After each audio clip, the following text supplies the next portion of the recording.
अगर मैं इस क्वेश्चन का बाइफरकेशन लेके चलूं आपके सामने, तो bifurcation says what?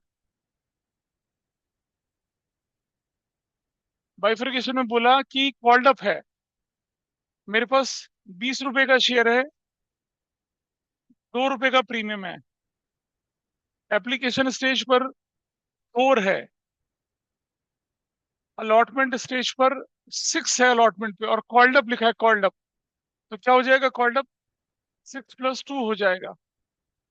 First call, first call 3 की, तो फाइनल कॉल कितने की होगी? 6 × 10 = 13, 7 रुपीज।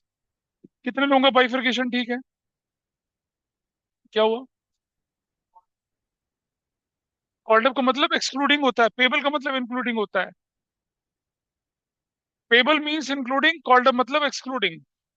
मतलब रात गई बात गई, ओम नमः और सफा चट्टा है। पहले ही बताया था, पहले ही बताया था आप लोगों को, और तुम तो पहले से भी पढ़ी हुई हो डिवेंचर में ये। भूल नहीं जाती हो ना? रिविजन नहीं है, कैचअप नहीं हुआ अभी ना। हेंस हैंस का कैचअप खाना फिर घर जाके। कॉल्ड अप मतलब मैंने लिखवाया था स्पेसिफिकली कल। कॉल्ड अप मतलब विदाउट प्रीमियम, टेबल मतलब विद प्रीमियम। कॉल्ड अप शब्द है, 6 रुपया अलॉटमेंट का जो है विदाउट प्रीमियम है। You have to make 6 + 2, 20 + 2। ऐसे चलनी है कहानी। इसके बाद ऑथराइज 1 लाख से कोई मतलब नहीं हमारा, ठीक है? इशूड से कोई मतलब नहीं हमारा। हमें पैसे कितने मिल रहे हैं? 48,000 शेयर्स के। तो हमारी अकाउंटिंग किससे चलेगी? 48,000 शेयर से चलेगी। ये अंडर सब्सक्रिप्शन का केस है। क्या ये 90% पूरा कर रहा है? 90% मतलब 45,000, उससे तो ऊपर ही है, यानी इशू सक्सेसफुल है। हम आगे बढ़ सकते हैं। आगे चलेंगे, एंट्री में अब क्या करना है देखिए।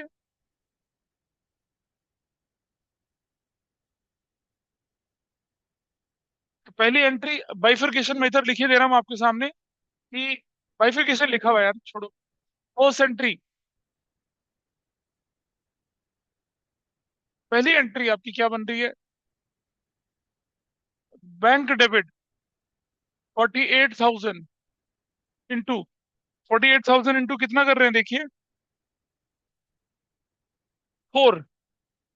48,000 इंटू 4, बताओ कितना अमाउंट आएगा? 2। Equity share application account 1,92,000। 1,92,000, this is going to be your value. मैं नरेशन नहीं लिख रहा हूँ, मुझे टाइम बचाना है अभी, आप लोग नरेशन लिखेंगे।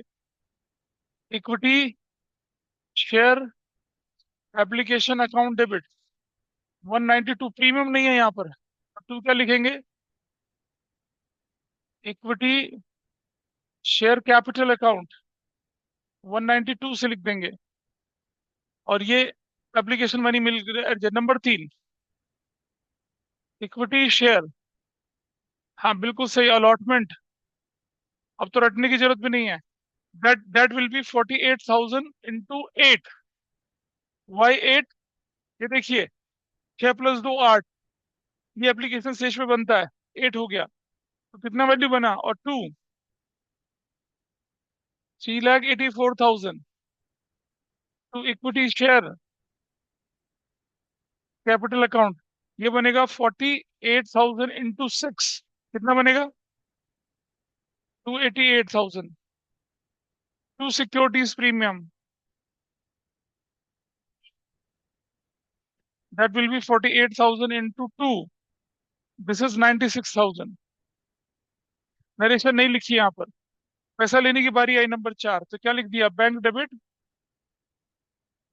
हाँ, that will be of 3,84,000 to equity share allotment 3,84,000। Narration बोलेंगे इक्विटी शेयर अलॉटमेंट का पैसा मिल गया। अब तो क्वेश्चन बचता ही नहीं कुछ भी। जो पार्ट था वो फोर्थ में था, थर्ड एंट्री में था, number 4, number 5।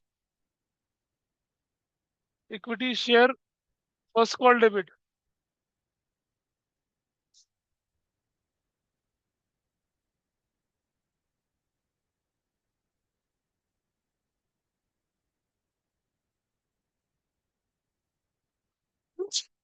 Sorry, entry number कितना? 5। Equity share first call debit. To capital. और आप जानते हैं that will be of 48,000 into bifurcation का अमाउंट कितना था आपके पास? बाइफरकेशन का अमाउंट 3 रुपया था, तो 3 से मल्टीप्लाई करा है। 1 लाख, 1,44,000 ऐसे, 1,44,000 ऐसे। क्या नरेशन बनेगी? Equity share first call is due. Number 6, पैसा लेने की बारी आई। Bank account debit 1,44,000। To equity share first call 1,44,000। First call का पैसा मिल गया। 7 इक्विटी, हाँ। अब तो कुछ भी नहीं है, मतलब रिपीटेटिव एंट्री है। Final call account debit that will be 48,000 into 7। क्या बनेगा? 3 8 4 7 4 28 3,36,000। To equity share capital account, premium है नहीं यहाँ पर, 36। और पैसा लेने की बारी है तो क्या करेंगे? 8 number, bank debit. To equity share final call 336, 3,36,000, 3,36,000। और आपकी ये एंट्री पूरी हो चली। तो दिस वॉज क्वेश्चन नंबर कौन सा? 10। जो कि क्या केस था? जो क्या केस था? अंडर सब्सक्रिप्शन का केस था। उसको हमने पूरा किया। अब जैसे कि मैंने कल की क्लास में आपसे कहा था कि हम लोग क्या करेंगे, बैलेंस शीट डिस्कस करेंगे आज। तो बैलेंस शीट को डिस्कस करने की तैयारी करते हैं। ये जल्दी से नोट कर लीजिए। With format, date, particular, L S column बनाएंगे, स्केल पेंसिल हमेशा साथ रखेंगे।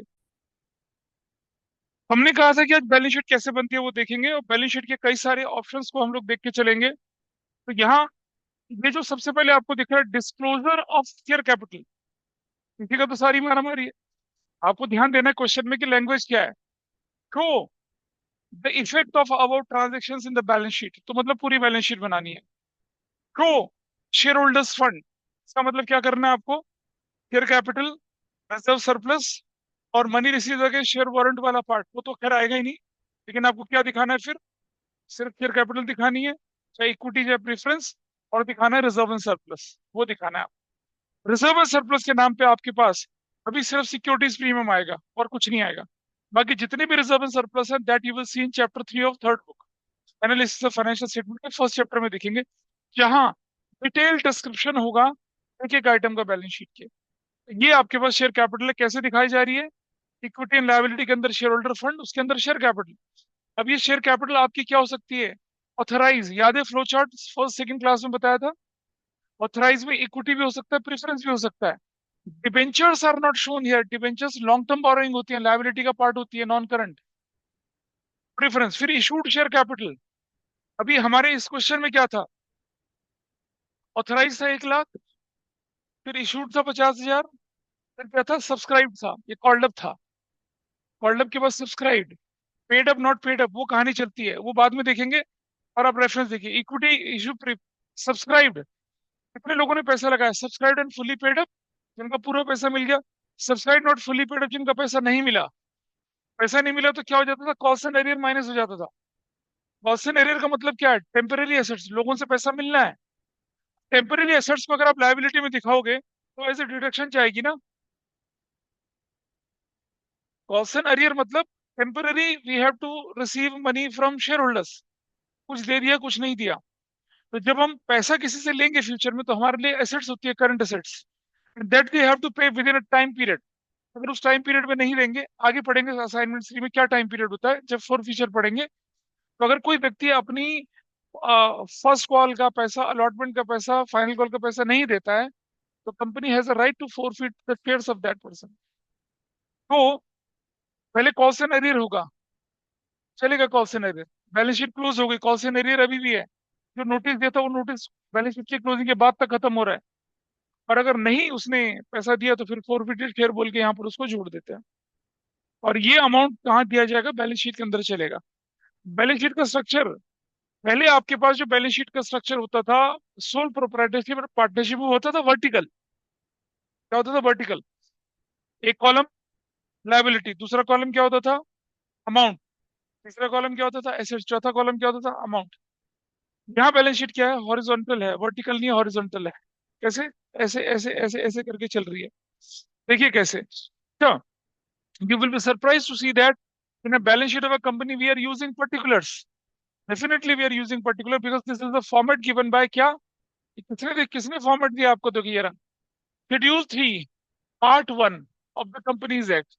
शेड्यूल 3 पार्ट 2 वो क्या बनता है आपका? Statement of profit and loss बनता है। और schedule 3 part 3 notes to accounts बनते हैं। मतलब वो नहीं, नोट्स टू अकाउंट्स नहीं, क्योंकि ये तो शेड्यूल 3 पार्ट 1 में बैलेंस शीट और उसके नोट्स दोनों इंक्लूड होते हैं। तो जब भी एग्जाम में बोले बैलेंस शीट बनाएं, तो बिना किसी सोच समझ के आपको नोट्स तो बनाने ही बनाने हैं। मान लो ये ऊपर वाला क्वेश्चन जो हमारे पास है, ये वाला क्वेश्चन, ऐसी बैलेंस शीट बनाने का क्वेश्चन अगर हमारे पास आता है 4 नंबर का, 1 नंबर मिलता है इसको, आधा नंबर मिलता है आपको ये दिखाने का। बाकी सारा का सारा काम किसका मिलता है आपको? ये बाकी सारा क्या करने के लिए मिलता है आपको? ये नोट्स टू अकाउंट्स के लिए मिलता है सारा का सारा। 3 नंबर किसके मिलते हैं? नोट्स टू अकाउंट्स के। तो बच्चे एग्जाम में क्या करके आते हैं? हाँ सर बैलेंस शीट बनाने के लिए बोला था, हम तो बना के आ गए। अरे भैया, बैलेंस शीट के साथ साथ कंपनीज में इंटीग्रल पार्ट है आपका notes to accounts. Balance sheet मतलब नोट्स टू अकाउंट्स बनना ही बनना है। That you have to be careful. तो चलिए आगे जरा चलते हैं। बैलेंस शीट में मेन हेड बोल रही है।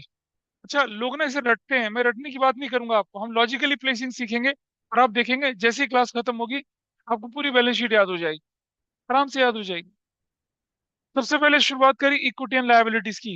इसको बोलते हैं पॉइंट नंबर 1। क्या बोला इसको? Equity and liabilities.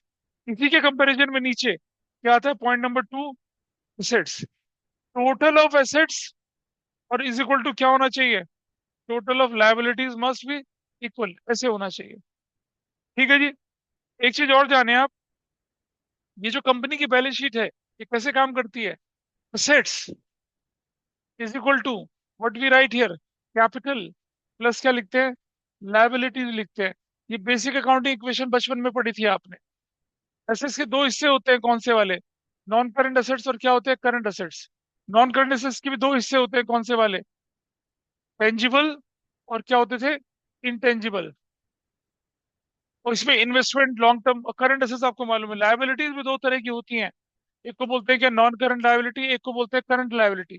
Non current liability को डेट भी बोला जाता है, डेट। और ये लायबिलिटी कौन सी वाली होती है? इन्हें एक्सटर्नल बोला जाता है, एक्सटर्नल। जब आपने पार्टनरशिप पढ़ी थी बचपन में, मतलब बचपन में नहीं अभी, तो आपने कैसे कैलकुलेट करी थी capital employed? Total assets minus total liabilities external वाली। लेकिन मैंने आपको शुरू शुरू में थ्योरी पढ़ाई थी, क्या बोला था? कैपिटल इंक्लूड क्या? Share holders fund and borrowed fund. यहाँ पर, यहाँ ये भी और ये वाला पोर्शन मिला के क्या बनता है? कैपिटल एम्प्लॉयड बनता है। पर कैपिटल एम्प्लॉयड निकालना हमारा पर्पस नहीं, हमें तो प्लेसिंग सीखनी है अभी। तो जब मैं यहाँ कैपिटल बोलूंगा तो ये कैपिटल क्या होगी? थोड़ी ब्रॉड फिगर होगी। ब्रॉडर किस सेंस में होगी ये capital? It will include so many things. तो वो क्या, उसके अंदर क्या बोलते हैं उसको? शेयर होल्डर्स फंड बोलते हैं यहाँ पर।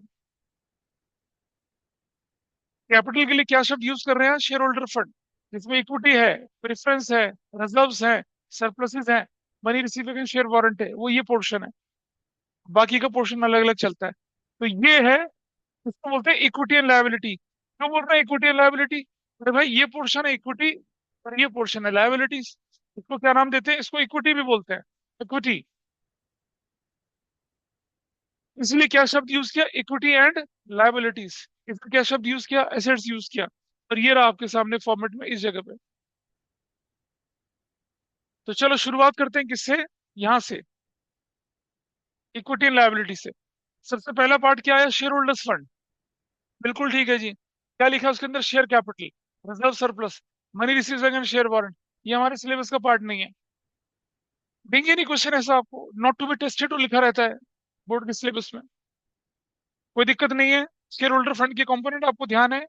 इक्विटी शेयर, इक्विटी शेयर मतलब शेयर कैपिटल में, शेयर कैपिटल के अंदर ये जो लिखा हुआ है यहाँ पर ये वाला, इट इंक्लूड्स क्या? इक्विटी। और क्या चीज इंक्लूड होती है? Preference shares. प्रेफरेंस शेयर्स यहाँ पर इंक्लूड होते हैं, प्रेफरेंस शेयर्स। ये जो प्रेफरेंस इक्विटी है वो यहाँ नहीं लिखा जाएगा, ये कहाँ लिखा जाएगा, नोट्स टू अकाउंट्स में। ये तो सिर्फ समझाने के लिए है। ठीक है जी। थोड़ा आगे चलते हैं। अब आई आपके पास share application money pending allotment. ये भी ध्यान होगा आपको। आपने एप्लीकेशन मनी ले ली, लेकिन इसको करने से पहले आपकी बुक्स क्लोज हो गई। ये भी आपके सिलेबस का पार्ट नहीं है। ठीक है जी। अब आ जाइए जरा कंपैरिजन। नॉन करंट लायबिलिटी का करंट लायबिलिटी के साथ कंपैरिजन लेके चलेंगे। और जो ये प्लेसमेंट है, यही प्लेसमेंट रखनी होती है। आप इसको ऊपर नीचे नहीं कर सकते। इसलिए जब आप किसी कंपनी की बैलेंस शीट देखेंगे, यहाँ पर आपको दिखेगा वो सब। आइए देखें कैसे। लॉन्ग टर्म बोरोइंग ऊपर है तो नीचे क्या है, शॉर्ट टर्म बोरोइंग। आसान है भाई। पर लॉन्ग टर्म बोरोइंग तो नीचे क्या होगा, शॉर्ट टर्म। हाँ, वो भी सीक्वेंस में होना है। करंट लायबिलिटी का भी सीक्वेंस होना है, ये ध्यान रखना। ये अभी नहीं, ये थर्ड बुक में पढ़ना है हमें। अभी थोड़े, अभी तो आपकी मैक्सिमम सिर्फ क्या होगी, शेयर होल्डर फंड के अंदर शेयर कैपिटल आएगी या रिजर्व आएगा बस। और तो कुछ आएगा नहीं।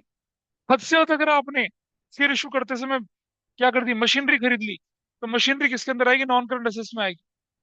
तो ये देखिए कितना हो गया, लॉन्ग टर्म बोरोइंग आ गया, शॉर्ट टर्म बोरोइंग्स आ गया। ऊपर आया क्या, डेफर्ड टैक्स लायबिलिटीज। अभी इस कंसेप्ट को डिस्कस करूंगा, डेफर्ड टैक्स लायबिलिटीज क्या होता है, ठीक है। ऊपर डेफर्ड टैक्स लायबिलिटी आया, तो नीचे उसकी जगह पे क्या बोल रहे हैं हम लोग, ट्रेड पेबल बोल रहे हैं। क्या, ट्रेड पेबल, मतलब एक वेग सा कॉम्बिनेशन है। डेफर्ड टैक्स लायबिलिटी नीचे ट्रेड पेबल। ऊपर अगर अदर लॉन्ग टर्म लायबिलिटी तो नीचे अदर करंट। लॉन्ग टर्म है तो नीचे करंट लिखना है, शॉर्ट टर्म मत लिख देना। ऊपर क्या, अदर लॉन्ग टर्म लायबिलिटी, तो नीचे क्या है, अदर करंट लायबिलिटी। नहीं, ऊपर नॉन करंट तो है ही ना। तो नॉन करंट के अंदर क्लासिफिकेशन हम नहीं कर रहे, कानून कर रहे हैं। ऊपर लॉन्ग टर्म प्रोविजन तो नीचे शॉर्ट टर्म प्रोविजन, खत्म। हो गया लायबिलिटी साइड। क्या है लायबिलिटी साइड, देखें जरा। शेयर होल्डर फंड, एक क्या, शेयर कैपिटल, और रिजर्व सरप्लस, और money receive against share warrant. That is number one. Number two क्या था, application money pending allotment. Number three non current liability. Number चार करंट लायबिलिटी। चार हेडिंग है इसकी। ऊपर क्या हुआ, लॉन्ग टर्म बोरिंग, तो नीचे क्या हुआ, short term borrowing. Deferred tax liability, तो नीचे क्या आ गया, डेफर्ड ट्रेड पेबल। ऊपर other long term liability, other current. Long term provision, short term provision, इलेपो, खत्म। That's your what, liabilities. आपको मेजर हेड याद रखने हैं अभी। ठीक है जी। यहाँ तक तो ठीक चली मामला, और इसका टोटल आ गया इस तरफ।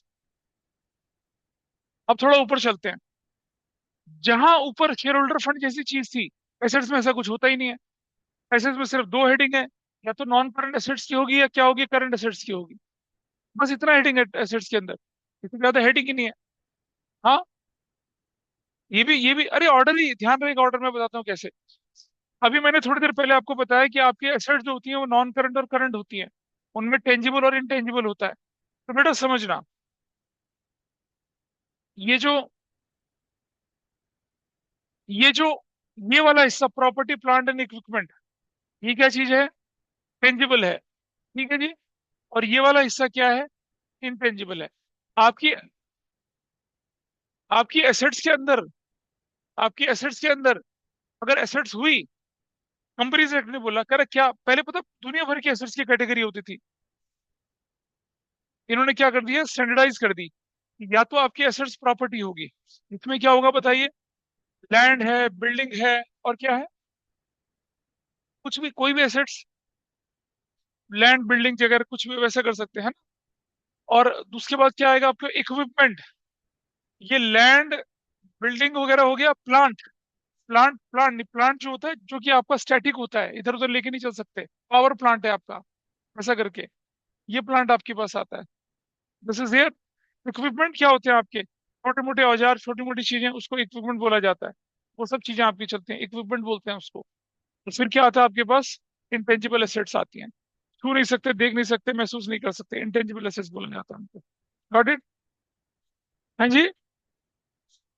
हाँ, मतलब जिन्हें मूव कर सकते हैं ना, वो मशीनरी वगैरह छोटी मोटी प्लांट के अंदर लगी हुई है, तो प्लांट ही रहेगी। तो plant plant is what, giant set of so many machineries. Oil refinery है, ऑयल रिफाइनरी का जो प्लांट है, क्या है वो, कितनी मशीनें लगी हुई हैं। अगर आप देखिएगा, अगर मैं बोलूं यहाँ पर देखिए,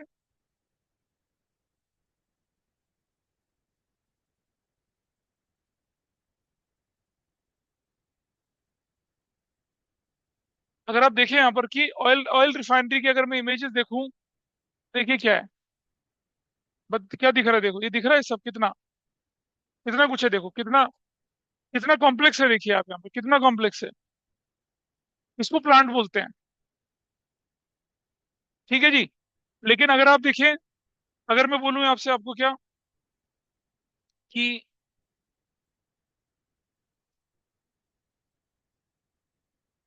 मशीनरी अगर बोले तो छोटी मोटी मशीनरी, देखिए कैसे दिखेगा आपको, मशीनें कैसी होती हैं। ये जो ये दिख रहे हैं पिकअप ट्रक वगैरह हो गया, ये दिख रहे हैं, ये सारी, ये वो छोटे छोटे जेसीबी हो गया, छोटे ट्रैक्टर्स हो गया, ये आपकी मशीनें होती हैं अलग अलग तरह की।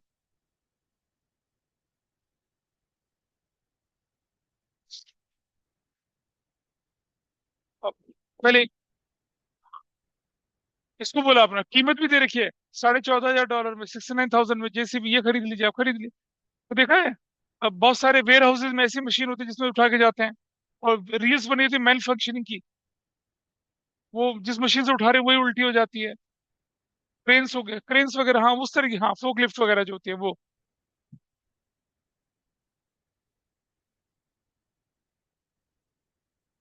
इस तरफ ये वाला पार्ट हो गया मशीनरी। अब आप ध्यान से सुनिएगा, इसके अंदर प्रॉपर्टी प्लांट इक्विपमेंट के दो सब हेड है, ये वाले। सॉरी, ये मतलब मैं गलत कर गया, इसको यहाँ से नहीं लिखना है, इसको ये, हाँ, प्रॉपर्टी प्लांट इक्विपमेंट अपने आप में एक हेड है, इंटेंजिबल एसेट्स अपने आप में दूसरा हेड है। अब अगर मान लो कोई बिल्डिंग बनाई है आपने, जिसे हम कैपिटल गुड्स कहते हैं, तो जैसे कोई बिल्डिंग अगर आपने बनाई यहाँ पर, जैसे यहाँ पर मैं लेके चल रहा हूँ आपके सामने इधर,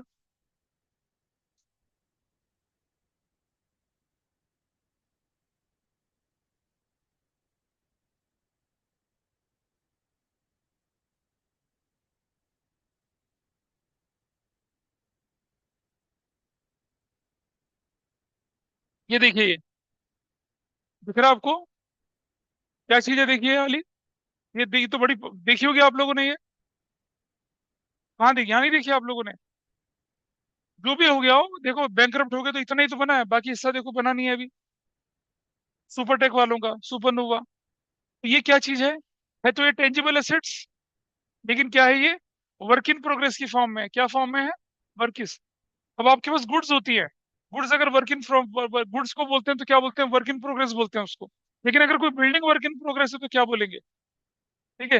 अब आप मुझे बताइए, सर मतलब जैसे दामाद बाबू बोले कि सर ये मान लो 50 मंजिल बिल्डिंग है, या जितनी मंजिल बिल्डिंग है, चलो नीचे रहना शुरू कर देते हैं। ये बिल्डिंग ऊपर से बनती है नीचे से बनती है, नीचे से बनेगी ना। अगर मान लो ये मंजिल बन चुकी है, फुल्ली फर्निश है, लेकिन ये नहीं बनी है, तो यहाँ पर लोग रह नहीं सकते हैं। पता चला कब एक पत्थर गिरे ऊपर से, कब एक कील गिरे ऊपर से। 50 मंजिल से अगर एक छोटा पत्थर भी गिरेगा, मिसाइल का काम करता है वो। ठीक है। एक ईंट गिर जाए ऊपर से, तो इसलिए इनहेबिटेड नहीं होती है, ये नहीं रह ही नहीं सकते आप इसके अंदर। इनको क्या बोला जाता है, इनको बोला जाता है क्या, कैपिटल वर्क इन प्रोग्रेस। क्या बोलते हैं इसको, कैपिटल वर्क इन प्रोग्रेस बोलते हैं। और अगर आपने कोई पेटेंट की डील करी 50 करोड़ की, 30 करोड़ दे दिया, लेकिन बुक्स ऑफ अकाउंट क्लोज हो गए, 31 मार्च आ गया, तब उसको क्या बोलते हैं, इंटेंजिबल एसेट्स अंडर डेवलपमेंट। ठीक है। या फिर क्या हो रहा है, जैसे हमारे तोंदो भाई साहब क्या कर रहे हैं, एक ऐसा सीरम डेवलप कर रहे हैं, तोंद पे लगाओ, अगले दिन तोंद छट जाए। ठीक है। और उस पे इन्होंने कितना, 100 करोड़ रुपया खर्च कर दिया है, 100 करोड़ रुपया खर्च कर दिया। और अभी 200 करोड़ और, साइंटिस्ट कहते हैं सर अभी भी 200 करोड़ और खर्च होगा। तो ये क्या कहलाएगा, इंटेंजिबल एसेट्स अंडर डेवलपमेंट। जैसे ही मान लो वो सीरम डेवलप हो गया, रात को पेंट ब्रश से, वो डिपेंड करता है ना किसी की तोंद का आयतन कितना बड़ा है। मुझे ध्यान है कि मतलब बॉडी शेमिंग नहीं कर रहा मैं, लेकिन जब हम छोटे छोटे होते थे, आरकेपुरम रहते थे, मदर, आरकेपुरम में से गवर्नमेंट कॉलोनी, वहां क्या होते थे, दिल्ली मिल्क स्कीम के बूथ होते थे। वहां जब दूध मिलता था, जब हम छोटे थे, तो दूध बॉटल में मिलता था। आपने देखा होगा ना, फैंसी बॉटल आती है, पेंटा उनकी ऐसी बॉटल मिलती थी। हमारी क्या कर रखे थे, 4 बोतलें खरीद रखी होती थी, 1 1 लीटर की बोतल होती थी।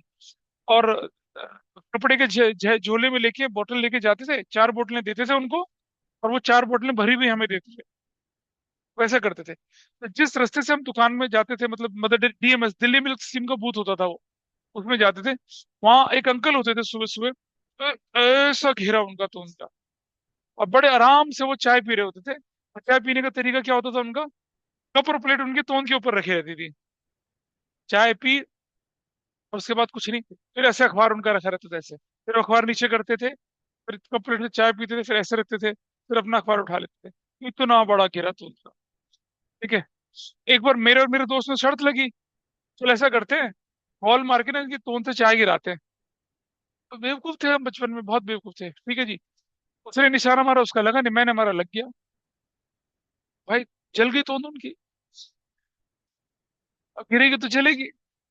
मतलब, मुझे ध्यान है, मैंने बचपन में इतनी शरारतें करी हैं, इसीलिए मुझे टीचर बनाया गया कि तुम बच्चों की शरारतों को झेलो। खूब खूब, मतलब। और वो अंकल बेचारे बहुत दिनों तक दिखे नहीं, अगली बार दिखते तो तौलिया डाला रखा था तोंद के ऊपर उनका। अब उन्होंने तोंद पे चाय रखना ही बंद कर दिया था। ऐसे व्यक्ति जिनकी तोंद ही 3 किलोमीटर चौड़ी हो, उसमें अगर हम वो सीरम लगाएंगे तो क्या होगा? अगले दिन चौले के छह गायब हो गया, ऐसे करके। तो उसमें पैसा लगता है ना, रिसर्च डेवलपमेंट लगता है। वो क्या कहलाता है आपका? Intangible assets under development. हाँ बिल्कुल। रिसर्च एंड डेवलपमेंट अगर आप कर रहे हैं, that is known as intangible. भाई, आप एक पेटेंट डेवलप करेंगे, आपको एक इन्वेंशन डेवलप करेंगे ना, तो कितना अच्छा है। और मतलब इन्होंने क्या कर रखा है, मशीनें लगा रखी हैं, अंदर जाओ, टोन टिकाओ, उसमें डायमीटर, एक टोन का डायमीटर लिया जाएगा, फिर बताया जाएगा वो सिरम के लिए कितनी बार लगना है, 2 बार लगना है, 3 बार लगना है, कितने डायरेक्शन में, कितने साइज में लगना है। लग गया। और अगले दिन जब ये लेट के उठते हैं, अगले दिन चलो के छे गुम हो गई टोन। यूएस में बहुत डिमांड रहेगी। हाँ। हाँ, मैं समझ रहा हूँ क्या कह रहा हूँ, देखो। ये होते हैं नष्ट बुद्धि के लोग। जब ये सोए, इनके पूरे शरीर में पेंट कर दिया किसी ने। सुबह जब उठे तो प्लेन थे, ऐसे प्लेन थे। घटिया सोच का बच्चा ये, है ना। तो not to be handled by idiot kids, वो भी उसमें इंस्ट्रक्शन लिखा आएगा, है ना। पता चला माँ बाप के चेहरे पे डाल दिया, आधार कार्ड पहचान ही नहीं रहा उनको। अबे, हमने कहा फैट गायब करेगी वो, ये थोड़ी बोला किडनी गायब कर देगी उसकी। ठीक है जी। आ, अच्छा सुनिए, अब हो गया मजाक अपनी जगह पे। अब आप देखिए, ये नॉन करंट इन्वेस्टमेंट्स है, तो नीचे क्या आएगा इसकी जगह पे? करंट इन्वेस्टमेंट्स आएगा। तो एक पॉइंट मैंने कहा था मैं डिस्कस करूंगा, आई डिस्कस दिस पॉइंट यहाँ पर। ये डेफर्ड टैक्स एसेट्स, इसकी जगह पे, इसकी जगह पे हम तीन चीजों को लेके चलेंगे। क्या ऊपर क्या था? डेफर्ड टैक्स लायबिलिटी, तो ट्रेड पेबल से कंपेयर किया था ना उसको हमने। यहाँ डेफर्ड टैक्स नेट एसेट्स को inventory, trade receivable, cash and cash equivalent के साथ करिए। फिर आपके पास आया क्या? Long term loans and advances, short term loans and advances. ऊपर आया क्या? अदर नॉन करंट एसेट्स, नीचे आया अदर करंट एसेट्स, ऐसा करके। मैं इसमें दोबारा आऊंगा, पहले एक बार जरा जान ले कि ये वो क्या होता है डेफर्ड टैक्स लायबिलिटी। मान लिया जाए कि आपने जो टैक्स पे करा था, टैक्स पेड, वो भी कौन सा वाला? एडवांस। एडवांस टैक्स पे किया, मान लो आपने 20 लाख रुपए का। ठीक है जी। और 20 लाख का जब आपने एडवांस टैक्स पे किया, तो आप जरा ध्यान से देखेंगे यहाँ पर, आपने शायद देखा होगा,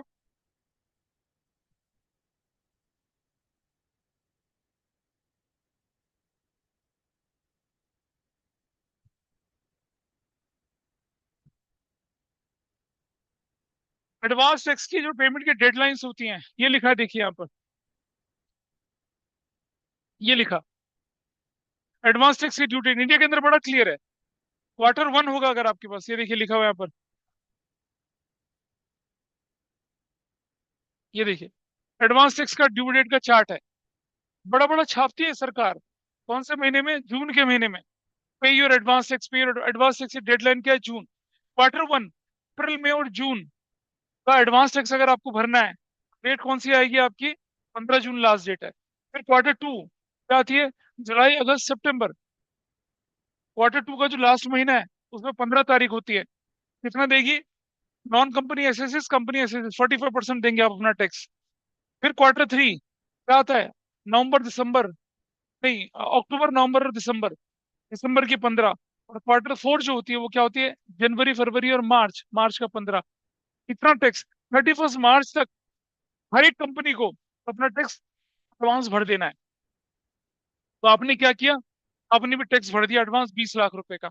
now if tax liability, tax liability जो आपके पास आई कितने की आई, रुपीज 25 लाख की आ गई। और टैक्स लाइबिलिटी कितने की आ गई, रुपीज 15 लाख की आ गई।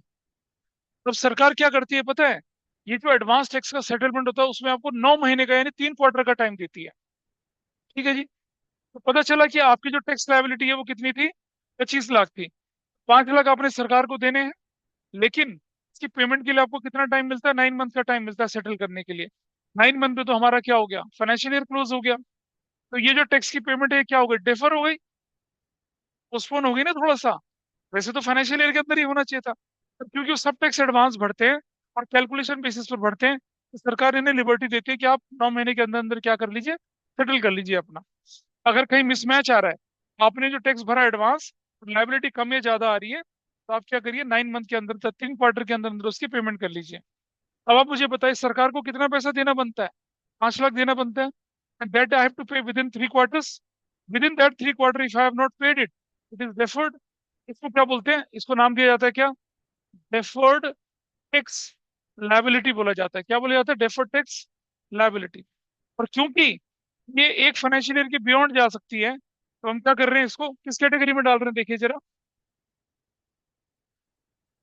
किस कैटेगरी में डाला है इसको, देखिए ऊपर देखिए, ये रहा, नॉन करंट लायबिलिटी में क्या डाला, डेफर्ड टैक्स लायबिलिटी के अंदर डाला। ठीक है।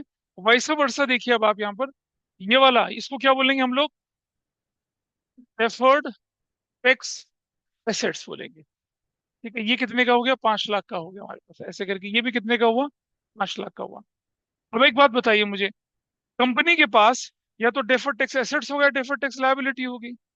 मान लो पुराना डेफर्ड टैक्स है, नया डेफर्ड टैक्स लायब, मान लो डेफर्ड टैक्स, मान लो फॉर एग्जाम्पल, मान लो पिछला मिला के 15 लाख है, कितना है ये, 15 लाख है। और ये लाइबिलिटी कितनी बनती है, 5 लाख। तो they have to recover from government कितना, 10 लाख। इसीलिए क्या शब्द यूज किया, डेफर्ड टैक्स नेट शब्द यूज किया, नेट।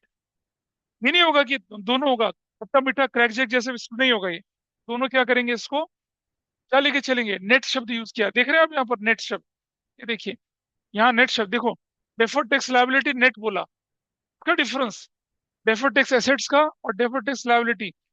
डेफर्ड टैक्स लायबिलिटी कब होगी नेट में, यहाँ कब आएगी, जब लायबिलिटी ज्यादा होगी एसेट्स कम होगी। और ये नीचे वाला कब आएगा, जब क्या होगा, डेफर्ड टैक्स सरकार से लेना ज्यादा होगा देना कम होगा, तब हम इसे बोलते हैं। It is not in your syllabus, for understanding मैंने बता दिया, सीयूटी में पूछ सकते हैं इस पे क्वेश्चंस। तो देख लिया। अब मैं ये सब हटाता हूँ अगर आपके सामने से, और मैं बोलता हूँ बैलेंस शीट को रिकॉल करें, तो क्या क्या था हमारे पास, इक्विटी एंड लायबिलिटी में, इक्विटी पोर्शन में क्या है, शेयर होल्डर फंड, क्या है, शेयर कैपिटल, रिजर्व सरप्लस, और क्या, money receive against share warrant.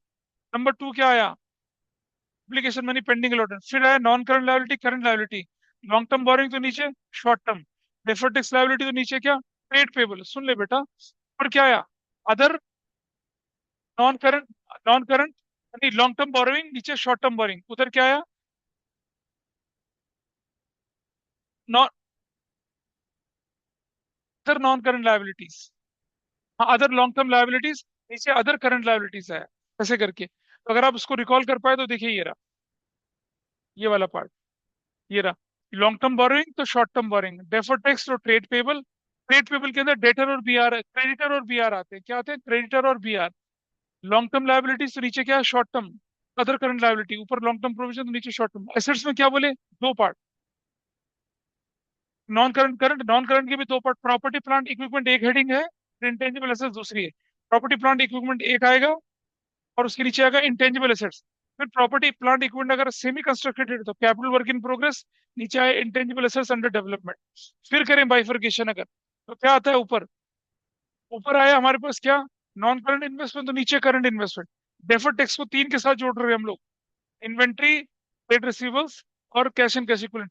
ये जो गुड्स का वर्क इन प्रोग्रेस है वो यहाँ जाता है, एसेट्स का वर्क इन प्रोग्रेस यहाँ जाता है। ये रेवेन्यू एक्सपेंडिचर वाला है, ये कैपिटल एक्सपेंडिचर वाला है, ऐसा करके। और नीचे कैश एंड कैश इक्विवेलेंट, हमें जो जरूरत पड़ेगी मैक्सिमम टू मैक्सिमम, वो कैश एंड कैश इक्विवेलेंट की जरूरत पड़ेगी। क्या लिखेंगे, करंट असेट्स के अंदर कैश एंड कैश इक्विवेलेंट, उसके अंदर लिखेंगे कैश एट बैंक, क्योंकि पैसा तो बैंक के थ्रू आ रहा है हमारे पास। This is fine. ऊपर लॉन्ग टर्म लोन एडवांस है, नीचे शॉर्ट टर्म लोन एडवांस, ऊपर अदर नॉन करंट एसेट्स, नीचे other current assets. Bingo, that's your balance sheet. इसके अलावा कुछ है नहीं। Schedule 3 of the companies act 2013 prescribe that detail items of the balance sheet are to be given in the notes to accounts and notes number be placed against the item in the balance sheet. हर एक item के अंदर note number आपको देना पड़ेगा। तो integral part है किसका? बैलेंस शीट का। क्या चीज? Notes to accounts. ऊपर कोई भी आइटम है, कैश एंड कैश इक्विवेलेंट अगर जानना है, उसका एक्सप्लेनेशन नीचे दिखेगा आपको नोट्स के अंदर। हाँ, ये आगे नोट नंबर लिखा है तो देखो ऊपर, ये रहा। ये क्या लिखा है देखो यहाँ, ये देखो नोट नंबर, ये it is there for everything. अब मैं आपको बना के दिखाऊंगा ना उस क्वेश्चन को जो आपने अभी किया था। आपने जो अभी क्वेश्चन किया था उसकी बैलेंस शीट कैसे बनती है वो मैं दिखा रहा हूँ। ठीक है? चलें आगे। जो लोग ऑनलाइन बैठे थे, are you able to understand हम जो कर रहे हैं यहाँ पर, नमन काशवी? यस। चलिए, देखिए। अब ये सब हटा देते हैं, ये सब।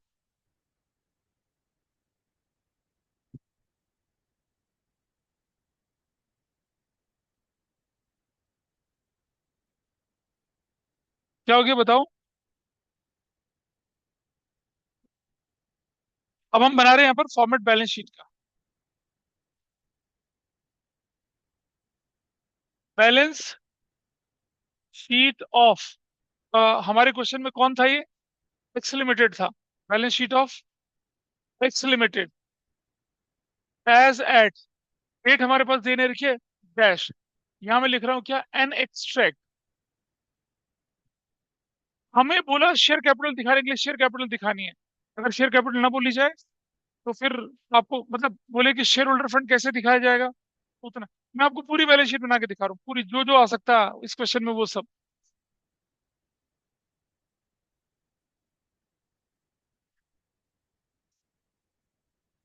अच्छा, एक चीज का ध्यान और रखेंगे कि आपकी बैलेंस शीट में क्या बोला गया है कि ये फिगर्स, फिगर्स कौन सा? प्रीवियस ईयर की फिगर्स। ये कौन से? करंट ईयर की फिगर। आपको प्रीवियस ईयर की फिगर एग्जाम में नहीं दिखानी है।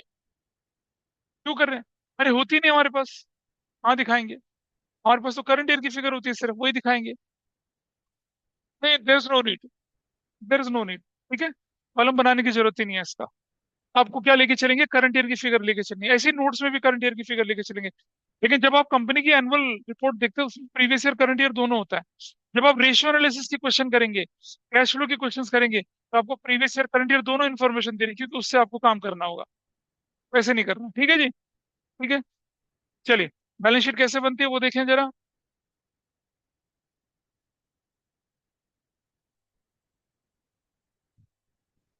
यहाँ आप देखेंगे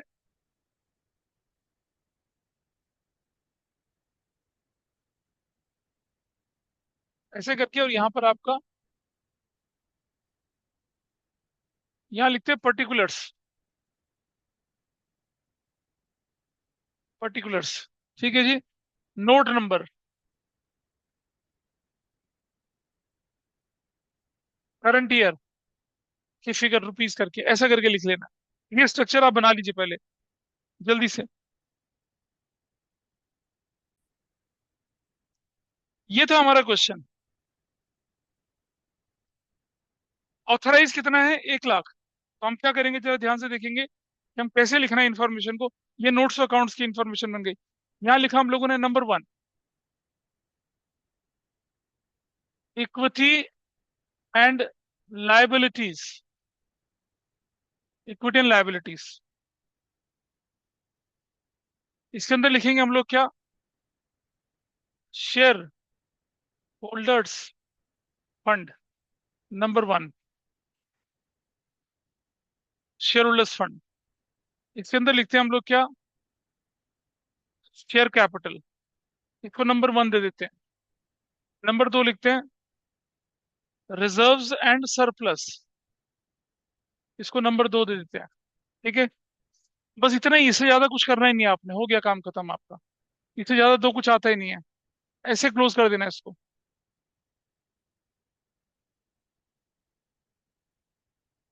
ठीक है, और यहाँ लिख देते हैं क्या? टोटल।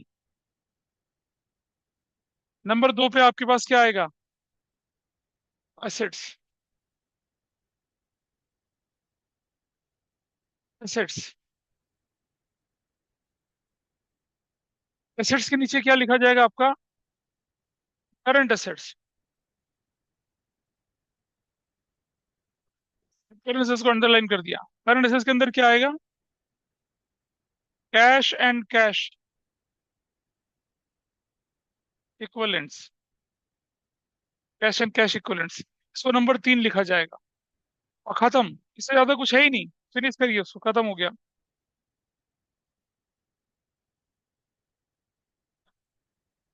और इसका भी कुछ तो बचता नहीं, तो टोटल मैं लिख ही दे रहा हूँ यहाँ पर, कुछ नहीं बच रहा है यहाँ पर, तो आई एम राइटिंग है टोटल।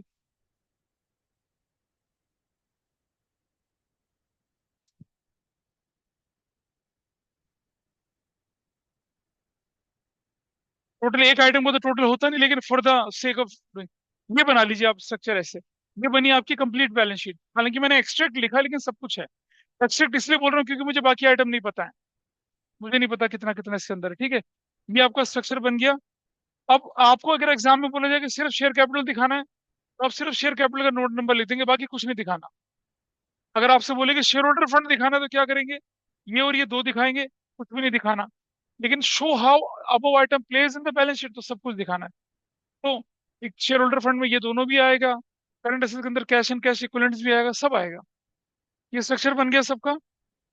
अब इसे प्लेस कैसे करते हैं, उसके लिए हम चलेंगे नोट्स टू अकाउंट्स में। कहाँ चलेंगे? नोट्स। क्या सबने ये नोट कर लिया? ऑनलाइन ऑफलाइन में? All of you note it down. Yes sir. बोलिए। बाबा, हो गया?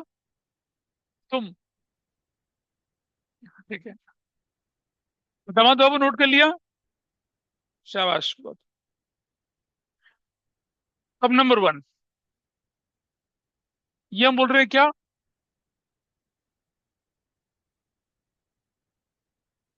शेयर कैपिटल बोला हमने किसको, ठीक है। और ये देखिए, ये स्ट्रक्चर है, देखो शेयर कैपिटल दिख रहा है। इसी स्ट्रक्चर में लिख रहे हैं हम लोग। नंबर 1 लिखेंगे क्या? Authorised capital. क्या लिख रहे हैं? ऑथराइज। ऑथराइज कैपिटल देख रहे हैं? ये ऑथराइज कैपिटल लिखा हमने यहाँ पर, ऑथराइज कैपिटल अंडरलाइन कर दिया। कितने शेयर थे ऑथराइज? देखो कितने थे, 1 lakh equity share of rupees. कितने थे? 20 ईच। और सुनो, ऑथराइज ऑथराइज में सिर्फ शेयर कैपिटल लिखा जाता, प्रीमियम नहीं लिखा जाता, ध्यान रखना। तो क्या लिखेंगे यहाँ, क्या लिखेंगे आप? 1 lakh equity shares at the rate of rupees 20 each. ऐसा लिख के आप यहाँ लिख देंगे कितना? 20 लाख। ऐसा लिख के, और अब यहाँ क्या कर देंगे? डबल लाइन से टोटल कर देंगे, डबल लाइन। डबल लाइन का टोटल करने से क्या हो रहा है, देखिए। हो गया जी? क्या हो गया देखिए? 20 लाख रुपया हो गया, ऑथराइज हो गया। ऑथराइज के बाद अगला टारगेट क्या आपके पास है, देखिए। इशूड। ऑथराइज लिख दिया, इशूड कैपिटल, है ना। तो अगला लिख रहे हैं हम क्या? Issued capital. अब आपके क्वेश्चन में जो इशूड कैपिटल है वो क्या है?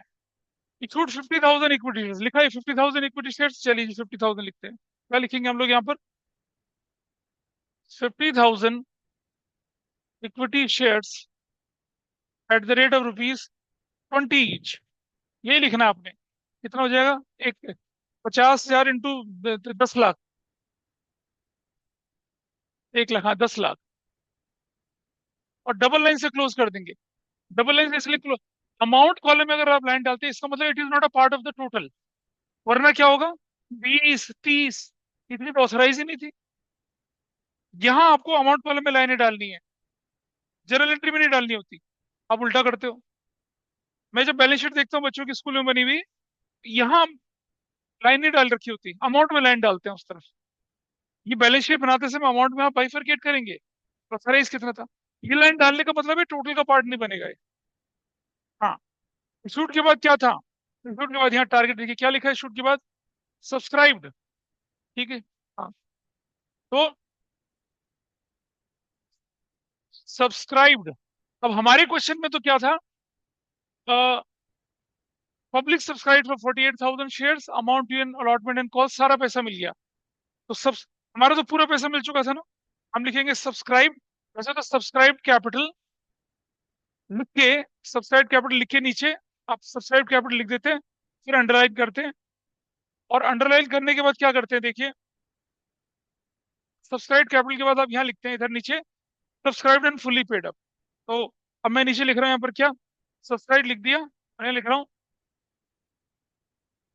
Subscribed and fully paid up. जब आप बुक्स लिखेंगे तो वहां पर सब्सक्राइब कैपिटल की जगह सीधा ही लिख दिया subscribed and fully paid up. पर अभी आप ऐसा, सब्सक्राइब के दो पार्ट होते हैं, subscribed and fully paid up, subscribed and not fully paid up, ठीक है जी। तो इसी अंडरलाइन को मैंने जब यहाँ लिखता हूँ यहाँ पर करके, तो मेरे पास क्या निकल कर आता है, subscribed and not fully paid up के अंदर क्या चीज आएगी बताइए, 48,000 equity shares at the rate of rupees कितना, 20 ईच, सिर्फ शेयर कैपिटल वाली वैल्यू, तो कितना लिखा जाएगा, 9,60,000। बेटा प्रीमियम तो अलग हेड में आएगा ना सिक्योरिटीज रिजर्व में। ये हमारा किसका पार्ट बन गया, शेयर कैपिटल का पार्ट बन गया, शेयर कैपिटल बन गया। इसको आप अंडरलाइन कर देंगे यहाँ से, आप इसको डबल लाइन से इसको क्लोज कर दीजिए। डबल लाइन से क्लोज करने के बाद सब लोग लिख लीजिए, पहले इसको लिख लिया, authorised issued subscribe subscribe and fully paid up, लिख लिया। डाउट है कुछ क्या? अब वापस चले बैलेंस शीट में, यहाँ लिख दिया क्या, 9,60,000 यहाँ लिखेंगे, ये अमाउंट जाएगा उधर, 9,60,000 यहाँ जाएगा, 9,60,000 बस विल गो। क्लियर है जी, 9,60,000 ऐसा चला जाएगा, ठीक है। अब आप देखिए यहाँ पर क्या दिख रहा है, amount to be shown in the balance sheet against share capital, बोले थे अभी फॉर्मेट में क्या बोला, इन सबको फाइनल टोटल जो है वो कहाँ दिखेगा, बैलेंस शीट के अंदर दिखेगा, ठीक है जी। हाँ, this is the final amount of the share capital, ये अमाउंट है 9,60,000, ये वाला अमाउंट जो किसका टोटल है, जो किसका टोटल है, नोट नंबर 1 में जो शेयर कैपिटल है उसका फाइनल टोटल है। क्यों लिखेंगे, मालूम है हमें तो, तुम्हें भी मालूम हो गया, एग्जामिनर को भी मालूम है, everybody is aware of this, ठीक है जी। शेयर कैपिटल बन गई। चलो, अब मैं इसी के नीचे, आपने बना रखा है इसी के नीचे स्पेस, मेरा तो स्पेस खत्म हो रहा है, तो मैं अगले पेज पे जा रहा हूँ, will go to the next page. Next page में मैं दोबारा से वही काम कर रहा हूँ, आपके पास स्पेस बना हुआ, आप उसी को यूज करिए, मेरे पास स्पेस नहीं था, मैं इसको दूसरा बना रहा हूँ। और देखिए, अब नंबर 2, नोट नंबर 2 क्या है, reserves and surplus, reserves and surplus, ठीक है जी, रिजर्व्स एंड सरप्लस। ये देखिए, अब आपके पास ये जो आया, आपके पास अगला वाला आइटम, ये जो ऑथराइज कैपिटल थी ना आपकी, शेयर कैपिटल वाला पार्ट, यहाँ बैलेंस शीट में चलिए, आपने शेयर कैपिटल वाला पार्ट कर दिया। अब आप किस पे पहुंचे, रिजर्व एंड सरप्लस में, तो जो सिक्योरिटीज प्रीमियम रिजर्व था मेरा, वो वहां ही दिखेगा, लिखेंगे क्या, सिक्योरिटीज प्रीमियम और रिजर्व। अब आप बोलेंगे मुझसे, सर आपने जब जनरल एंट्री कराई तो सिक्योरिटीज प्रीमियम बोला, और बैलेंस शीट बना रहे हो तो क्या लिख रहे हो, सिक्योरिटीज प्रीमियम रिजर्व लिख रहे हो। रीजन समझिए क्या होता है, जनरल एंट्री करते समय सिक्योरिटीज प्रीमियम शब्द यूज करते हैं, क्योंकि मुझे नहीं पता कि फाइनेंशियल ईयर के एंड होते होते कौन सा कैपिटल लॉस में इससे राइट ऑफ करूंगा, discount on issue debenture right of करूंगा, प्रिलिमिनरी एक्सपेंसेस राइट ऑफ करूंगा। सेक्शन 52 सब सेक्शन 2 कहता है कि सिक्योरिटीज प्रीमियम को आप स्पेसिफिक रूप में यूज कर सकते हैं। कहाँ कहाँ यूज कर सकते हैं, अभी दिखाइए, मैं एक चीज दिखा रहा हूँ आपको यहाँ, क्या लिखा है आपकी स्क्रीन पर, section 52 sub section of the companies act restricts the use of amount received premium on securities for the following purpose। क्या क्या पर्पस है, fully paid up bonus share को इश्यू करने के लिए, बोनस शेयर इश्यू करते हैं आप अपने शेयर होल्डर को, डिविडेंड न देके, पैसा कहाँ से आएगा भाई, यहीं से तो पूरा करेंगे। Writing of preliminary expenses, company के जन्म से पहले के खर्चे, उनको आप राइट ऑफ करते हैं। Writing off the expenses, commission pay, discount allowed, issue of securities and debenture of the company, providing for the premium payable और रिडम्पशन, रिडीमेबल प्रेफरेंस शेयर से डिवेंचर के रिडम्पशन पे जो आपको पैसा देना पड़ता है वो, और अपने शेयर बायबैक करने के लिए आपको जो करना पड़ता है। सिक्योरिटीज प्रीमियम के ये 5 यूज हैं, इसके अलावा सिक्योरिटीज प्रीमियम एक नए पैसे के लिए इस्तेमाल नहीं होती। मालिक मतलब एक डायरेक्टर बोले मेरे बेटे की शादी है तो कर ले भाई, तू उसमें सिक्योरिटी प्रीमियम थोड़ी लगेगा, इलीगल हो जाएगा अगर इसके अलावा आप यूज करेंगे सिक्योरिटीज प्रीमियम। ठीक है जी। तो सिक्योरिटीज प्रीमियम जो है वो सिक्योरिटीज प्रीमियम में कहाँ बन के शो होगा, रिजर्व बन के शो होगा। क्यों? कि मेरे पास सिक्योरिटीज प्रीमियम आया, कंपनी एक्ट के प्रोविजन को मान लो मेरे पास 50 लाख का सिक्योरिटीज प्रीमियम आया, और जो 25 लाख के मेरे क्या हो गए, राइट ऑफ हो गए, preliminary expenses discount discount right of हो गए, तो बचा कितना? अब जो बचेगा वो तो ट्रूली रिजर्व है ना मेरे पास। अरे जो मेरे पास बच गया खर्च करने के बाद उसी को तो रिजर्व कहते हैं। बैलेंस शीट में वर्कमैन कंपनसेशन रिजर्व का कौन सा पार्ट जाएगा? क्लेम काटने के बाद वाला part. Generally workman compensation reserve आप क्या करते हैं, यूज कर देते हैं, खत्म कर, बच जाए तो क्या करते हैं, पार्टनर पे बांट देते हैं। पार्टनर तो है नहीं, तो मालिक है, कंपनी है। तो कंपनी में workman compensation reserve, investment fluctuation reserve will carry forward. मान लो 50 लाख का वर्कमैन कंपनसेशन फंड है, 10 लाख का क्लेम चला गया, 40 बचा ना, it will be carried forward. तभी तो रिजर्व बोला उसको। जो बैलेंस शीट के अंदर रिजर्व दिख रहे हैं उनको क्या बोलते हैं हम लोग, फ्री रिजर्व्स बोलते हैं। क्या बोलते हैं? Free reserves. तो सिक्योरिटीज प्रीमियम रिजर्व का वो पार्ट जो अनयूज रह गया वो बैलेंस शीट में जाएगा, इसलिए इसके साथ जो सफिक्स लगता है उसको बोलते हैं रिजर्व्स। क्योंकि जब आप जनरल एंट्री करेंगे तो क्या लिखेंगे, सिर्फ सिक्योरिटीज प्रीमियम, क्योंकि वहां आपको पता नहीं कि कहाँ कहाँ खर्च होने वाला है सिक्योरिटीज प्रीमियम रिजर्व। ठीक है। अब हम देखते हैं कि हमारे क्वेश्चन में क्या क्या था। हमारे क्वेश्चन में हमने 20 रुपया लिया और कोई डिफॉल्टर नहीं था, ऐसा भी नहीं था किसी ने पैसे, सब पैसा मिला था हमें। तो हमें हमें 48,000 पर 2 रुपए का प्रीमियम मिल चुका था। तो कैसे लिखेंगे उसको, 2 रुपए का प्रीमियम? क्या लिखेंगे क्या, सिक्योरिटीज प्रीमियम रिजर्व के अंदर ऐसे अंडरलाइन करके राइट 48,000 इंटू 2, ऐसे करके। और क्या लिखेंगे यहाँ पर, 96,000, और इसको डबल लाइन से क्लोज कर देंगे। हो गया। हो सकता है कैपिटल रिजर्व होता, रिवैल्यूएशन रिजर्व होता, वर्कमैन रिजर्व होता, तब सबकी लिस्ट बना के टोटल करते, लेकिन अब तो यही है तो सिर्फ ये रखेंगे। जब आप फोर फीचर इशू करेंगे तो कैपिटल रिजर्व भी आता है, वो भी जुड़ता है इसके अंदर, लेकिन अभी उसका कोई यूज नहीं है। ये पार्ट हो चला। अब हमारे पास क्वेश्चन में क्या लिखा है आगे कि इतना ही है बस, इसके बाद तो कैश एंड कैश इक्विवेलेंट आना है। ये अब नंबर 3 क्या आना है, cash and cash equivalents, cash and cash equivalents. मतलब वो अमाउंट जो कैश और कैश जैसा है, भाई और भाई जैसा है, बहन और बहन जैसे हैं, जैसा। समझ रहे हैं ना? हाँ, ध्यान आ रहा है कुछ? मैं मतलब मैं क्या बोलूं, मतलब आप मतलब मैं अपने फ्लोर पे ऐसे ही घूम रहा था, मतलब घूम ही रहा था मतलब। पर जब कमरे बंद होते तो मैंने खोल खोल के देख लेता हूँ क्या हो रहा था। मैंने एक कमरा खोला, ठीक है, एक बेवकूफ सा 12th का बच्चा, मतलब इडियट है, मतलब लिटरली इडियट है, वो बैठा हुआ, और 3 छोटे बच्चे 9th क्लास के ऐसे उसकी बातों को सुन रहे हैं, ऐसे बैठे, मतलब ऐसे ऐसे ऐसे, मतलब लिटरली उन्होंने कोने ऐसे लगा के डेस्क पे बैठी हुई थी, और वो लड़का फ्रॉन्ट कर रहा था, हम ऐसा करते हैं हम ऐसा करते हैं, क्या मुद्राएं थी उसकी। मैंने पूछा तू कौन है भाई? अरे sir I am from 12th। मैंने कहा done, you deserve in this floor. पूछा भाई तुम कौन हो, छोटे बच्चे तुम कौन हो? We are from 9th। भाई तुम यहाँ क्यों खड़े हो, कमरा अंधेरा है, एक सीनियर तुम्हारे साथ है, क्यों हो तुम उस कमरे में? पूछा तुमसे क्यों? चलो उठा के लिया है वाइस प्रिंसिपल रूम में। पूछा कौन है, कह रहे ये तो हमारा भाई जैसा है। ओह जैसा है, समझ गया जैसा है। मैंने कहा भाई बोलो या ना बोलो, भाई जैसा क्या हुआ? दोस्त बोलिए, सीनियर बोलिए, मेंटोर बोलिए, हम तो जानते ही नहीं जी इन्हें। और जानते ही नहीं तो सड़क चलते को भाई बना लेंगे। मैंने कहा तूने कबाड़ी वाले को भाई बनाया अपना, रिक्शे वाले को बनाना भाई, गटर की सफाई करने वाले को भाई बना ले, हालांकि they are doing their bit, लेकिन ऐसा नहीं है ना। चलो जैसा भी था। तो मेरा आपकी जनरेशन को एक यही मतलब उपदेश ही बोलूंगा, क्योंकि हमारी तो उम्र ही हो चली है, कि भाई भाई जैसा बहन जैसा मत बनाइए। वो जो आपको बोला ना तू मेरा भाई जैसा है, वो तुम्हारा भाई हो ही नहीं सकता कभी। समबडी सेज तू मेरी बहन जैसी है, तो वो बहन मान ही नहीं रहा तुम्हें, जैसी मान रहा है। दोस्ती बड़ा खूबसूरत रिश्ता है भाई, वो भाई से बढ़कर होता है, बहन से बढ़कर होता है दोस्त। हमारे दोस्त हमारे भाइयों से बढ़कर हैं। तो कभी भी कुछ ऐसा बोले तो ड्रॉ लाइन बड़ी क्लियरली, या तो भाई मान या मत मान, मैं तेरा दोस्त हूँ, है ना? तू मेरा भाई जैसा है, चल, चलते हैं। ना, बिल्कुल ना। दोस्ती बहुत स्ट्रांग रिलेशनशिप है। भाई बहन सब छूट जाते हैं, दोस्त काम आते हैं। पूछो दामाद बाबू को, जब पहली बार दुल्हनिया के घर गए थे तो क्या हुआ था?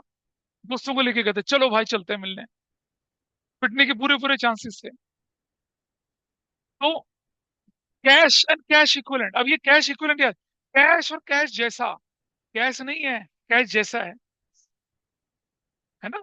आपके चेक इन हैंड हो गया, आपका डिमांड ड्राफ्ट हो गया, शॉर्ट टर्म मार्केटेबल सिक्योरिटीज। बेटा समझिएगा, करंट इन्वेस्टमेंट, इन्वेस्ट मतलब अगर मैं बोलूँ तो वो करंट इन्वेस्टमेंट दो तरह के होते हैं। एक करंट इन्वेस्टमेंट नॉर्मल, क्योंकि with in a financial year आप उनको सेल करेंगे। और एक करंट इन्वेस्टमेंट वो होते हैं जो 3 महीने के अंदर अंदर यूज होने वाले हैं, उन्हें कैश इक्विवेलेंट बोला जाता है। उन्हें कैश इक्विवेलेंट बोला जाता है। कैश इक्विवेलेंट किसको बोला जाएगा? जिन्हें 3 महीने के अंदर अंदर आप क्या करने वाले हो, कैश में कन्वर्ट करने वाले, उन्हें कैश इक्विवेलेंट बोलते हैं। 3 महीने के बियॉन्ड चले जाएंगे तो दे आर करंट इन्वेस्टमेंट। तीन कैटेगरी इन्वेस्टमेंट की: non current investment, current investment. Current investment की दो कैटेगरी, एक को बोलते हैं करंट इन्वेस्टमेंट, जो कि 1 साल के अंदर अंदर आप रियलाइज कर रहे हैं कैश में। और एक को बोलते हैं क्या? Cash equivalent. कैश इक्विवेलेंट, यहाँ कैश भी आएगा और कैश इक्विवेलेंट भी आएगा। इसके अंदर फिर क्या लिखेंगे आप? Cash at, cash at bank लिखेंगे, कैश एट बैंक। अब कितना कैश एट बैंक था आपके पास? 48,000 आपके पास पैसा था। एक शेयर की वैल्यू कितनी थी? 20। 20 पे प्रीमियम कितने लगा? 2 रुपए का। तो टोटल कितना हो गया? 2। तो कितना बन जाएगा value? What value you have here now? 22। तो कितना हो जाएगा बताइए? 48,000 इंटू 22। भाई पैसा जो है वो तो ये थोड़ी दिखेगा कि, सही बात बताइए, कुछ लोगों को पता है बड़ी परेशानी होती है। आपको 20 रुपए कैपिटल का मिल रहा है, 2 रुपए आपको प्रीमियम का मिल रहा है। तो क्या जो 20 रुपए कैपिटल का मिला उस पे आप रबड़ बांध के चिट लगा के रखाएंगे ये कैपिटल है, और जो 2 रुपए वाला उससे प्रीमियम है? ऐसा तो नहीं करते ना। मिक्स होता है सारा। तो will write mix. Cash and cash equivalent में नो बाइफरकेशन। कितना प्रीमियम था, कितना क्या था, कैपिटल था। It is not there.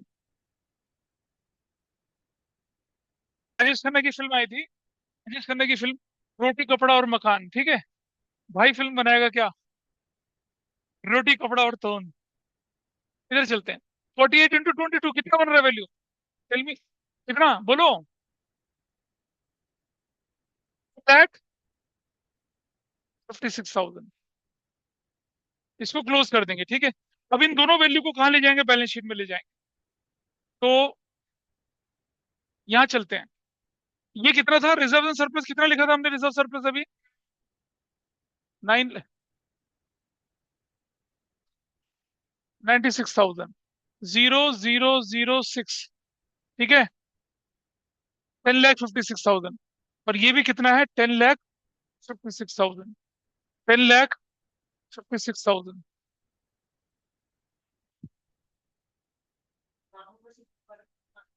बस बस, इससे ज्यादा कुछ नहीं है आपके लिए। ये भी मैंने बहुत ज्यादा बोल दी। हो गया। This is your balance sheet. so you can see, you place the item, your balance sheet is matching। ये बन गया आपकी बैलेंस शीट। ये बना आपके पास। जो आपने वैल्यू लिखी थी ना यहाँ पर, ये वाली, वो 960 की, वो लिख दी वैल्यू आपने। फिर आपने 96,000 की वैल्यू डाल दी। जो नोट नंबर था उसके आगे डाल दिया। 56 की वैल्यू डाल दी। इस तरह से आपकी बैलेंस शीट पूरी हो चली है। तो जब अगर आपके पास, अगर आप अब मान लो क्वेश्चन आपके पास ये 4 नंबर का आया, तो ये लिखने के आपको सिर्फ 1 नंबर मिलेंगे। हाँ, ये बैलेंस शीट बनाने के you will get only 1 mark. असली नंबर आपको मिलेंगे इसके और इसके। अरे ऊपर बैलेंस शीट लिखने का, नोट्स अकाउंट नीचे बनाना है। आपको मालूम तो है हेड क्या लिखने हैं? हद से हद क्या हो सकता है आपके पास कि एसेट्स के अंदर एक और आ जाए, नॉन करंट एसेट्स, कि आपने बिल्डिंग खरीदी थी, बदले में शेयर दे दिए। पैसा हो सकता है, कंसिडरेशन अदर देन कैश वाला पार्ट। ठीक है जी। अब ये आपके पास क्वेश्चन समझ में, सबने नोट कर लिया इसको पीछे से? क्रिश बाबा, सबने नोट कर लिया इसको? Everybody note it down. चलिए अब आपके पास एक क्वेश्चन आएगा, उसकी बैलेंस शीट बनाइए। ये रहा।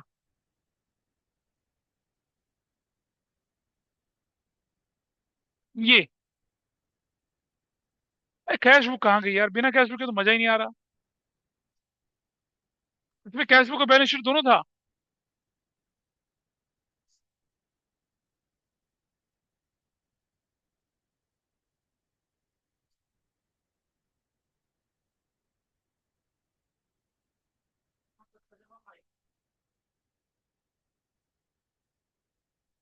नहीं, उसमें कैश बुक नहीं है ना।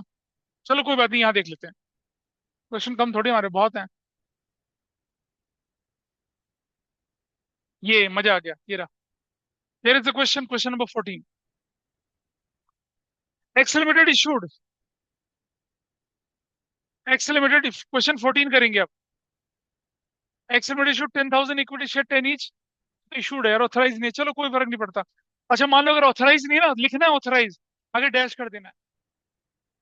मान लो आपके उस क्वेश्चन में नहीं लिखा है ऐसा कुछ, तो ऑथराइज है, कॉल्ड अप है, और public subscribe for 9,000 shares, amount due don't called but duly received. General entry बनानी है, कैश बुक बनानी है, और क्या बनानी है, नोट्स टू अकाउंट्स भी बनाना है। बिंगो, बढ़िया क्वेश्चन बनाएंगे, चलो करते हैं। करो इसको, मैं थोड़ी करूंगा, करो। कैश बुक के साथ करना है इसे, करिए। सर। आओ देखो भाई, मैं क्या कर रहा हूँ आपके सामने यहाँ पर। आई गो टू द प्रीवियस वाला पार्ट, जहाँ हमारी जनरल एंट्री ऑलरेडी हो चुकी है। और हमारे पास क्वेश्चन नंबर था कितना, 14, 10,000 थे।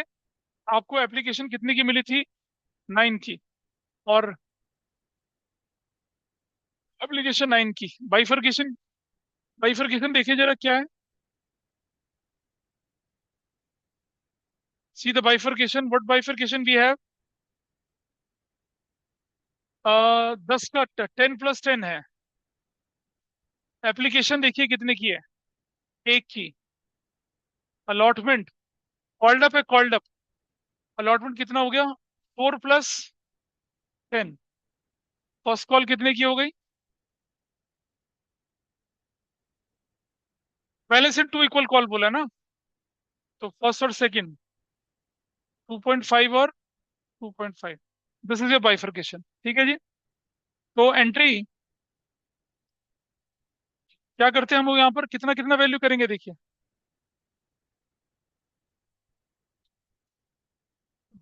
मतलब इसी क्वेश्चन को मैं अपने साथ अपनी, मतलब मेरे लिए तो आसान है करना, आप लोगों के लिए थोड़ा सा मुश्किल पड़ता है, क्योंकि एंट्री सेम है, इसलिए we can have this liberty.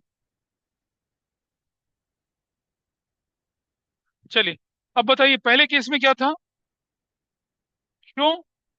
हाँ, कैश बुक भी तो बना रहे हैं हम लोग, ठीक है। यहीं पर एक कैश बुक का भी फॉर्मेट बना लेते हैं। कैश बुक का फॉर्मेट, क्योंकि आपने बचपन में पढ़ाई नहीं करी है, इसलिए। बचपन में आपको शायद मालूम नहीं है कि जर्नल तो कुछ होता ही नहीं था। एक होता था cash book, purchase book, sale book, purchase return, sales return, PRPP। और जिसका कोई नहीं उसका खुदा जनरल प्रॉपर। तो जो कैश की एंट्री कैश में चली गई, बची कुछ ही एंट्री जनरल में जाती थी। हाँ, इसे तो कह रहा हूँ बचपन में पढ़ाई नहीं करी।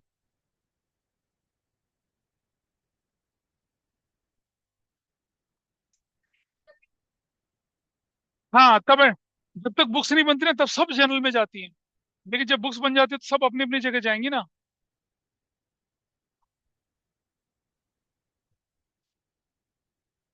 इसे कहते हैं कॉन्केप्चुअल एरर।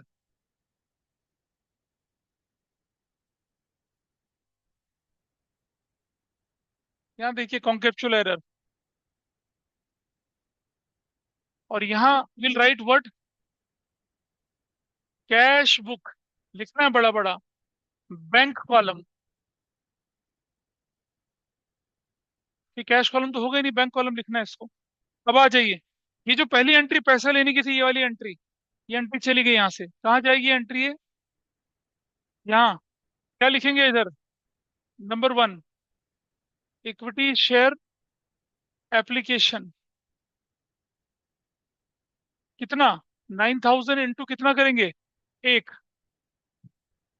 Is that okay. आपके क्वेश्चन में देखिए क्या लिखा है, ये रहा, 1 रुपए का एप्लीकेशन मनी था, 9,000 इंटू 1 कर दिया, यहाँ चला गया, ठीक है। और दूसरी एंट्री क्या बनेगी, इस तरफ जो एंट्री थी अब ये नंबर 1, ये नंबर 1 हो जाएगी। क्या बोलेंगे इसको, equity share application to equity share capital 9,000 से। Then your second entry is this is your second entry, equity share application कितने से,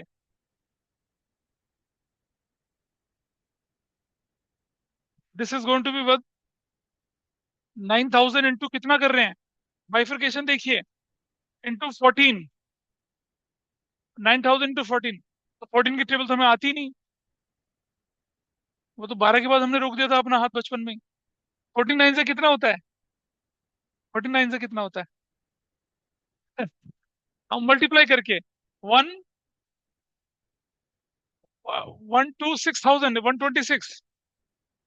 शेयर कैपिटल के नाम पे कितना जाएगा, 9,000 इंटू कितना, शेयर कैपिटल के नाम पे कितना जाएगा, 4 रुपया,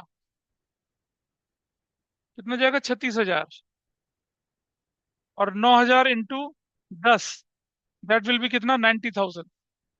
जब पैसा लेने की एंट्री आएगी तो ये एंट्री नहीं होगी नीचे वाली, पैसा लेने की एंट्री नहीं होगी। पैसा लेने की एंट्री कहाँ, ये एंट्री देख रहे हैं, लिख ली। पैसा लेने की एंट्री कहाँ जाएगी, इस तरफ, नंबर 2। क्या लिखेंगे, equity share allotment account, 9,000 into 14, 1,26,000, ऐसे। ये पार्ट हो चला, ये वाला भी, ये वाला भी हो चला, चला गया 126, 2026 चला गया। इधर देखिए, फर्स्ट एंट्री सेकंड एंट्री है, आराम से फर्स्ट एंट्री सेकंड एंट्री, और ये दोनों एंट्रियों का पैसा लेना उधर चला गया। ठीक है जी, कैश बुक जब बनाई तब। इसके बाद इधर चलते हैं। अब आप क्या कर रहे हैं, इक्विटी शेयर अलॉटमेंट को डेबिट कर रहे हैं, कितने से, इक्विटी शेयर फर्स्ट कॉल को, कितना अमाउंट, 9,000 इंटू 2.5, क्या बनेगा वैल्यू, 22,500, 22,500। जब पैसा लेने की बारी आई तो ये एंट्री खत्म, 6 एंट्री गायब। ये कहाँ जाएगी, देख रहे हैं, पैसा लेने की एंट्री यहाँ जाएगी, नंबर 3। क्या बोलकर, equity share allotment, sorry equity share first call, equity share first call account, 9,000 into, क्या था वो, 9,000 इंटू 2.5,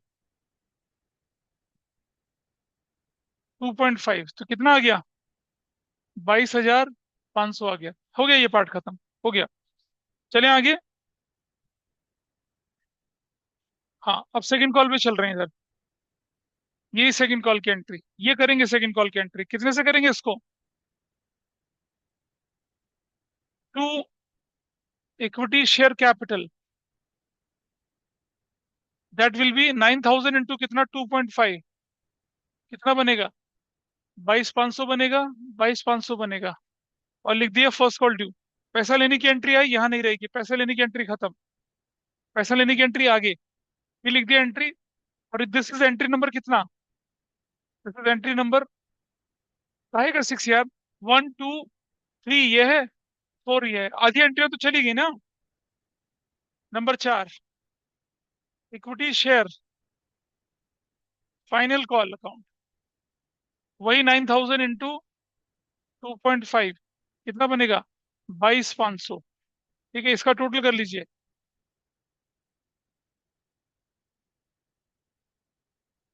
ऐसे करके, ठीक है। इसका टोटल कितना आ रहा है, 1 लाख, पक्का 80,000। इसका भी टोटल कर लीजिए इधर।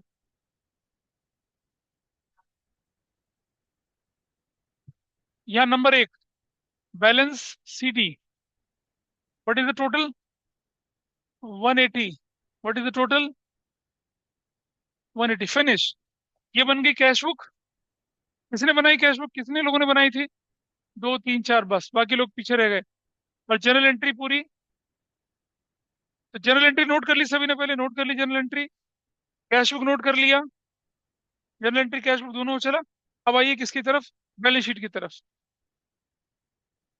ये बैलेंस शीट है, ठीक है, इसमें भी प्रीमियम है, सब कुछ है। मैं ये वैल्यू में खाली कर देता हूँ, क्योंकि ये तो हमें बनानी पड़ेगी ना ये वाली,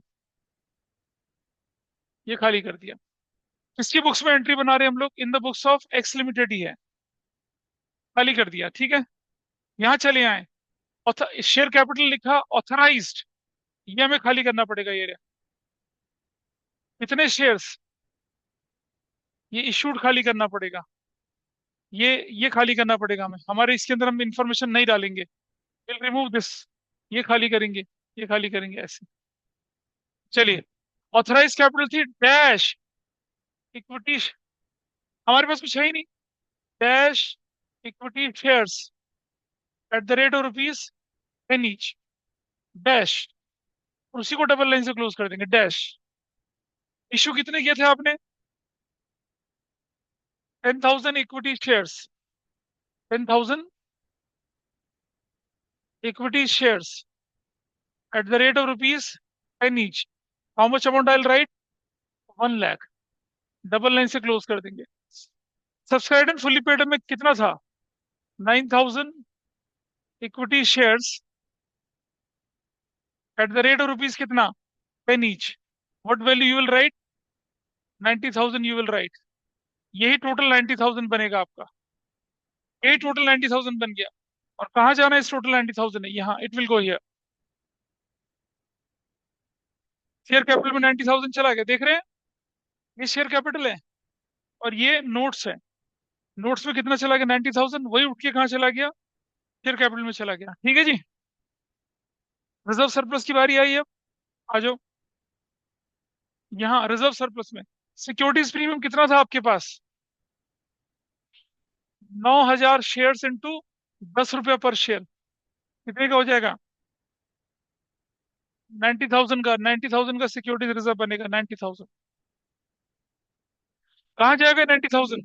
बैलेंस शीट में। यहाँ चलेंगे, क्या लिखेंगे यहाँ पर? What will write here? Sorry, इससे पीछे, यहाँ रिजर्व सरप्लस में 90,000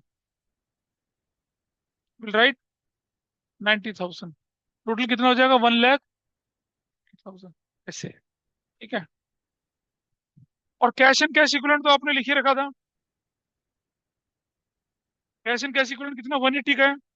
अगर ऐसा करते तो कैलकुलेशन करने की जरूरत नहीं, जो वहां है वही लिख सकते हैं हम यहाँ पर, लेकिन फिर भी कैलकुलेट कर लेंगे। 180 और 180 ऐसे कर लिया, ठीक है। और कैश एंड कैश इक्विवेलेंट में लिखना पड़ता तो कैसे लिखते हैं? यहाँ इस जगह पे क्या लिखते हैं? 9,000 शेयर्स पर 10 रुपए के हिसाब से, 10 नहीं रहे, 20 के हिसाब से। 9,000 शेयर्स पर 20 रुपए के हिसाब से पैसा आया, विद प्रीमियम आया। What value will write here? Will write 1,80,000 की वैल्यू, ऐसे करके। और अब आप देखेंगे, अब हमारे पास बैलेंस शीट में जाने लायक चीज तैयार है, ये रहा। हो गया। कितने लोगों ने पूरा क्वेश्चन ठीक से किया? 1 2 3 4 5 6 7।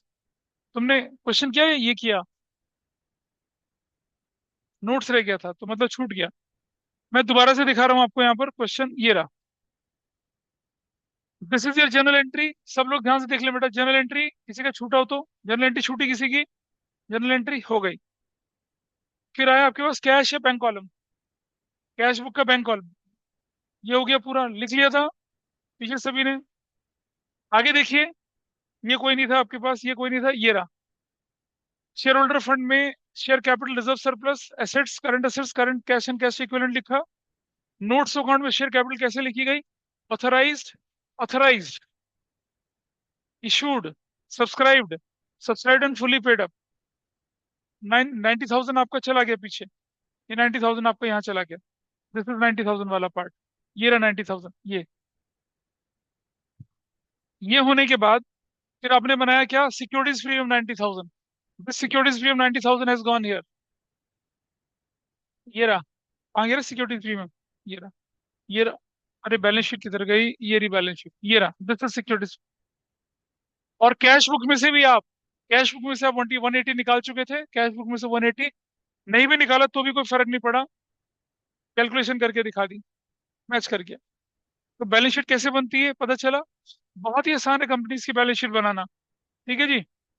ये सब नोट हो चुका है सबका? कुछ बचा है किसी का? किसी का कुछ बचा? ये देखिए, क्वेश्चन नंबर क्या आपके पास सब आते हैं? 13 क्वेश्चन पूरा कर सकते हैं आप, 14 करेंगे, 15 करेंगे, 16 17, डन। ये शीट पूरी करनी है आप लोगों ने, यही होमवर्क है आपका। तो अगली क्लास में जब मैं मिलूंगा, आई डिस्कस, ये वाला क्वेश्चन डिस्कस करूंगा बस मैं, ये दोनों। मुझे नहीं पता कैसे रहेगी, दिमाग लगाओ। हाँ, होमवर्क दिया ना, ट्राई करेंगे अपने आप, गलत होगा सही होगा देख लेंगे। This I am going to discuss with you in the next class. और अगली क्लास में calls and arrear, calls and advance पढ़ेंगे। ठीक है जी। That's all for today.